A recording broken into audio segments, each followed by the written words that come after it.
All right, welcome to Speed True Sports. This is Bert. I'm here with Sparsh, and today we are talking about Damian Lillard and just a whole bunch of stuff surrounding him. But for the most part, his underperformance in the season so far. Now it's only been like nine or 10 games, but it's still a little bit concerning to see Damian Lillard struggle like this. Um, I think this is his worst start to the season ever in his career, and Sparsh, why don't you go read some of the stats he's putting up right now? Because it's not pretty. Yeah, you're right. This has not been pretty for Damian Lillard this season. So basically in 34 minutes per game that he's been playing, he's averaging 19.5 points, field goal of 35.3%, 3-point of 23.4, 3.9 rebounds, 8.5 assists, right? Now, albeit, his career, he's averaging more assists than he is, career average. His career average is 6.6. But one of the key things that he's been struggling with a lot is his field goal percentage, especially that 3-point percentage. There have been some nights, like the game against the Kings, for example, where he literally couldn't get a single shot from three. And, he's been having lots of games like that recently. And the Blazers have honestly not been off to a good start this season, albeit a lot of other teams have also been having rough, but like Portland is one that's really starting to stick out because of Dame's performance lately. Yeah, so like a couple other players I would kind of compare to like that kind of started off really bad. I'd say Bradley Beal started off really bad, and I'd say I would say Jason Tatum. I think he's been still doing bad. But with Bradley Beal, he eventually got back to what he does, and he's been solid. And also, he leads the Wizards in defensive rating, so he's been performing in other areas of the game. With Damian Lillard, he has upped his assists, which is very, very good. But I feel like it's almost out of necessity because he's not making these shots like he used to, so he kind of has to kick it out a little bit more. But yeah, it's concerning to me. Because it's been going on for 9 games. Usually, like these kind of slumps happen for like 3, 4, 5 games. And it's usually it's in the middle of the season, right? When you're just kind of going through it. But to start the year and to have playoff aspirations, and for Dame, I mean, he wants to win a championship in Portland. For him to have those type of aspirations and start off this bad is a little concerning. Now, do I think this is gonna last? No, probably not. He's probably going to mellow out the law of averages. By the end of the season, he'll probably be closer to his normal percentage averages. But I still think it'll probably be a down year for him overall. And this worries me about the Blazers' chance of making playoffs in general. Because in the West, you got to win every game you can. You cannot let up a game if you can afford to. There's a lot of good teams out there. Yeah, see, that's the thing, right? Because, Damian Lillard, he also played in the Olympics as well, and he was like shooting really horribly during that Olympic stretch. And later it came out that he had some sort of injury, like some rib injury or something like that. I'm not sure what it was, but he had some sort of injury that he was, dealing with during, that time he was playing the Olympics, right? But, that time has passed, right? 2 months have passed now, and we're into the season. So I don't think that injury is still, with him. There hasn't been anything out about that yet. But even then, right, those poor shooting nights, especially considering the amount of attempts that he's taking, right, that's not going to help, the Blazers win. And that's not going to be helping him get what he wants as well. There was something that I've also wanted to bring up just recently. There was an article that actually just came out where LeBron and Dame were sort of talking about, a possible like meetup, in LA for Dame to be there as a Laker. And, I'll actually read off what Dame mentioned. And by this article, this was from sportsyahoo.com, but Dame said, Bron asked what I was thinking with my situation, and I told him what I'm telling you, that I just want to be in a position to win it all. He painted the picture to me that if I were to leave, the situation could look like this. He didn't tell me to come to LA, and he didn't say anything to meet me that I didn't already know other than what it could look like. I told him I know if I were to play with y'all, I know it would work out because of my skill set and who I am and who they are. And Lillard also expressed his hesitancy to join the super team. And he also said, I was just saying, I don't know if this is the route I wanted to go. And that was pretty much how the conversation went. So that meeting that he had with LeBron was for an hour and a half. And AD was also invited to that meeting as well, right? Though the articles does say he didn't tell me to come to LA. I mean, if you have a meeting sort of like that when you're sort of discussing futures, that's definitely sort of like an implication. He said that to LeBron. Yeah, it just avoid tampering pretty much, right? And there are some points that he made, not in this article, but something that I've been just sort of seeing across my Instagram feed recently, how he mentioned that he saw Giannis, what he did to bring the championship to Milwaukee. Yeah, how much that meant. I have that quote. He said, if I was to get that championship for Portland, I would cry on the spot. I would really cry, bro. And I want to win a championship here because of how strongly I feel about that. I don't know how rewarding it would feel for me at this point if I won somewhere else. Winning it here would be a lifetime achievement for me. And you know what? I think we need more guys like that in the league. I agree too.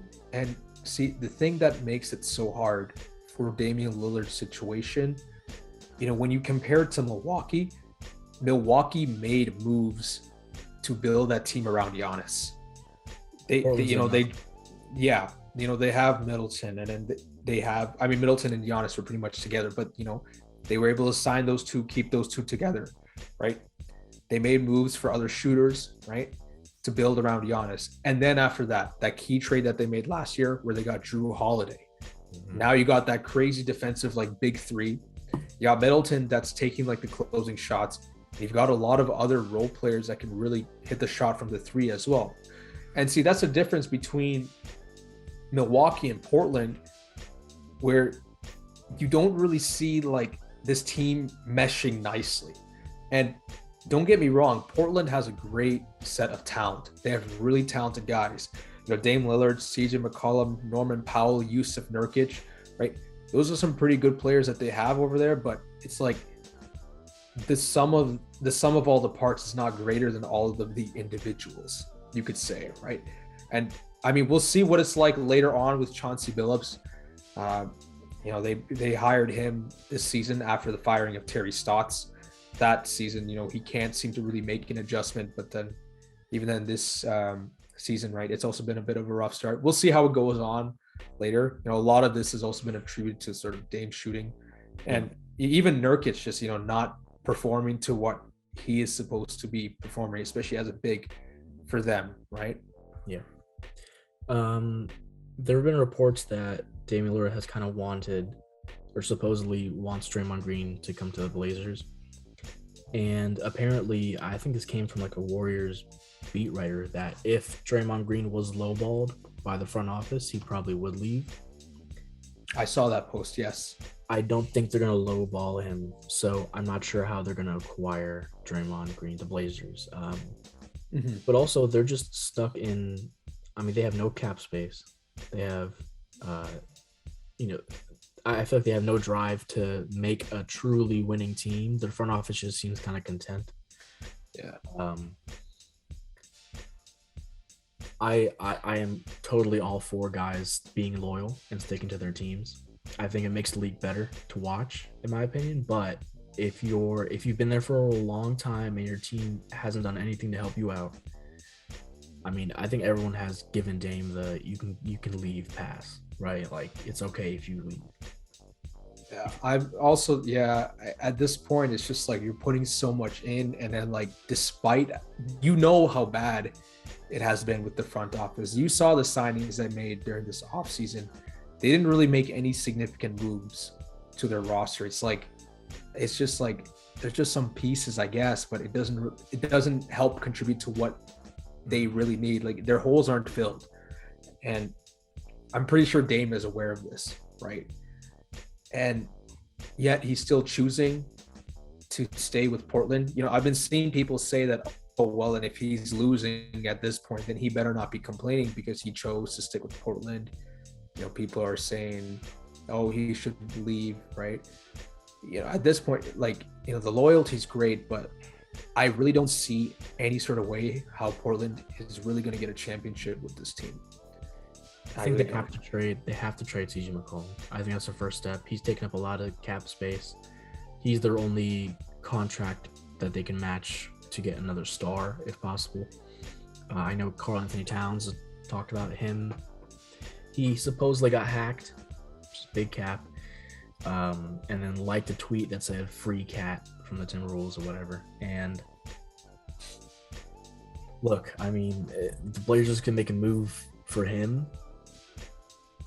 I mean, that's a possibility. I mean, yeah, I mean, they could, but then again, they're still not that great defensively too, and Cat really does not provide that as much. He's been okay. He's been okay, but it's nothing like spectacular. Yeah. For even for his position as well, he's amazing offensively. Don't get me wrong, one of the most talented big men in the league. But it's just, see, even then, after getting Cat, can I really have confidence in the Blazers, especially considering that this was a team that last year lost to the Murray-less Nuggets, with Jokic literally just one manning it all. And then after that, they didn't really make any changes. So can I really say that this addition would help them get better? I'm not sure. I think you can, because, well, here's kind of the roadmap, I would say, if you want to make the Blazers better. Find a way to get Karl Anthony Towns and then ditch Yusuf Nurkic, who's making way too much money. And then find a way to trade CJ for a disgruntled star who might want to play some defense, or who's willing to play some defense. I don't know exactly who that would be, but I think that's the only roadmap they have to really trying to turn this team around. But it seems like they don't. I don't know if they don't want to. I don't know if they can't. I don't know what's going on. I just feel like they haven't done much. Like they signed Robert Covington like 2 years ago, and they traded for Norman Powell, who's been okay.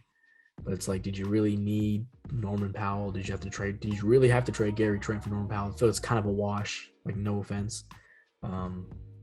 Okay. Yeah. No. I can sort of understand where you're coming from, because even a lot of Blazers fans were like, "Wait, why'd you trade Gary Trent Jr., where he has all this promising offense, but then he's also a really great on-ball defender?" And I mean, I've been seeing that a lot myself, where this guy has literally single-handedly won games for us just because of his defense, and he's like one of the leaders in steals and deflections this season, right? And that's the kind of players that the Blazers need. They have lots of holes defensively, and trading Gary Trent Jr. for Norman Powell. Yes, I mean, they have a bit more offense right now because Gary Trent Jr. is still a bit inconsistent here and there. But then again, that defense, right? That defense is what they really need to improve on. Yeah, and I mean, like, just in general, like, I didn't think that move made him that much better. And no. Gary Trent already had chemistry with the team. I mean, I know they're going to build chemistry with Norman Powell. He already has chemistry there, but like, they're playing Norman Powell like starting small forward, and I don't think that's working out defensively. He's definitely more of a 2 guard to me, and I think he plays really solid defense as a shooting guard. But sometimes a small forward, he's just too overmatched. Like, there's only so much you can do with your height in basketball. I mean, it's kind of a giant limiting factor, and that's kind of what concerns me, is that the front office was like, yeah, I think it's a good move, let's make it. And it's like, it was kind of a lateral move in the first place, in my opinion. I don't know. Yeah. I mean, that's all we really got to say. Damian Lillard's probably going to get better. The Blazers front office needs to get better. If they don't, I mean, I don't think Dame's going to leave until it's like the end of his career, and he's like, all right, I've done everything. Let me just that loyalty is too damn good for a fault, man. I've just to see like all that he's going through, he still stays. He really loves the scene, and I do appreciate seeing that, but the front office is just not on the same wavelength as he is. Yeah, there needs to be some overturn in that department. Their owner needs to hire someone who wants to do better. It's a lot of stuff. But yeah, I appreciate Dame. I mean, that's the type of guy he is. He values loyalty a lot. And it's guys like him and guys like Bradley Beal. It's guys like that who like stick with their teams that make the league, not just like 3 whole teams of just super teams, and then everybody else is just garbage. It makes the league actually watchable, and it makes a lot more teams exciting to watch. So, yeah, I mean, that's all I really got to say on Dame and the Blazers. Do you have any final thoughts? I mean, I don't really have anything else really to say, man. It's just at this point, it's just if they happen to make it past the second round, I mean, that'll surprise me really. I mean, I'm honestly not expecting much, because I mean, Dame is gonna have to go on a crazy tear in order for them to go this far. That's really it for me. All right, well, thank you all for watching. This is Be True Sports. Like, subscribe, share, do all that good stuff if you want to. And yeah, we'll catch you guys next time. Thank you for watching. Take it easy.